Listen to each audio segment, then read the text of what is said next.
আওয়াজ কোথায়? খুব চুপচাপ এখানকার মানুষ। হ্যাঁ কোনো আওয়াজ নেই, হাতে আওয়াজ নেই, মুখে আওয়াজ নেই।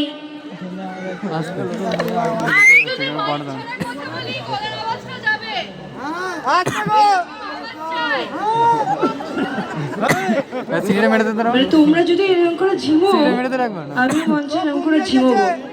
তো তোমরা যদি একটু নাচো তাহলে আমি একটু মঞ্চে নাচতে পারবো। এই কথাগুলো তো জানি, এর আমি বলবো, আমি জানতাম। তোমাকে ঝিমোবে এরকম করে? বলে বিরাট কথা। আলোটা ওদিকে হবে, দেবে, যাবে আলো? ঘুম পাচ্ছে? ঘুম পাচ্ছে না? ঘুম পেলে বাড়ি, ঘুম পেলেই